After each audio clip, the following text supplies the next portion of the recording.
explorers, welcome back to our channel. I hope you all are doing well. So, let us begin with the chapter number 10 of English, and the name of the chapter is Forest Fires. So, basically, this is a poem. So, let's read with the poem and see what they're telling us about the forest fires. Someone dropped a burning match, unheeded by the way. It caught on fire some underbush. Its users did not stay. कि कोई ऐसा था जिसने एक माचिस को जलाकर अनहीडेड by the way, right? तो उन्होंने उसे वहां जंगल में जलाकर फेंक दिया. It user did not stay. उसके जो यूजर्स थे वो वहां पर नहीं थे, यानी कि जिसने भी वो जलाकर फेंकी थी वहां पर वो मौजूद नहीं थे. From grass to bush, from brush to tree. ये ग्रास लाइक घास से लेकर झाड़ियों में, झाड़ियों से घास में, सब जगह वो बहुत आसानी से फैलने लगी. So stealthily it run that no one ever guessed or knew. वो इतनी तेजी से फैलने लगी कि किसी को कुछ भी नहीं पता था उसके बारे में.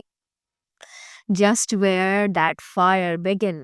सिर्फ उसी जगह जहां आग लगी थी. Right? Someone built a campfire and failed to put it out. अब कुल मिलाकर ये पता लगा कि किसी ने वहां पर कैंप फायर लगाई थी और उसे बुझाया नहीं था.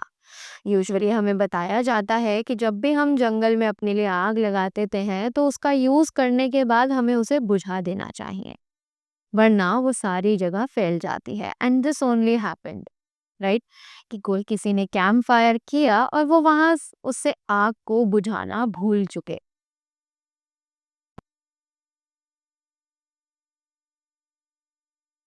A breeze came and quickened. The embers spread about. और एक हवा के झोंके के साथ वो जो हवा थी वो अब सारी जगह फैलने लगी थी. And soon the woods were blazing. और बहुत जल्द जो जंगल था उसने आग पकड़ ली थी और वो जंगल की आग जो है वो बहुत तेजी से जल रही थी. वुड्स यानी कि forest, jungle, right? The fire spread and spread. कि जो आग थी वो लगातार फैलती जा रही थी, फैलती ही जा रही थी. The trees took long years to grow. कि पेड़ों को बहुत लंबे साल लगते हैं इतना बड़ा होने के लिए. Stand black and now and dead.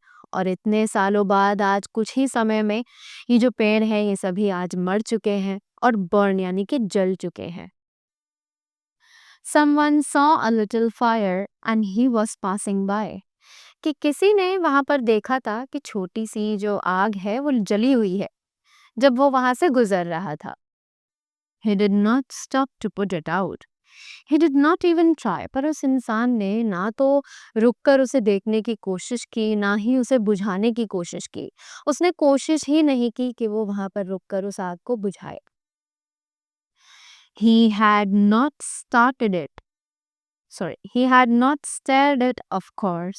He had no time to spare. कि उसने उस आग को ढंग से देखा ही नहीं क्योंकि उस इंसान के पास शायद इतना टाइम ही नहीं था. That it might start a forest fire, he did not even care. कि उसने इतनी भी चिंता नहीं की कि अगर वो ये आग नहीं बुझाएगा तो शायद उसे जो ये फॉरेस्ट फायर है ये शायद शुरू हो जाए, right? So that was all about the poem. And so we learned that whatever kind of forest fire we see, we might stop then and there and try to put out that fire at the same time, right? So that was all from my side. Thank you so much and do have a great day ahead.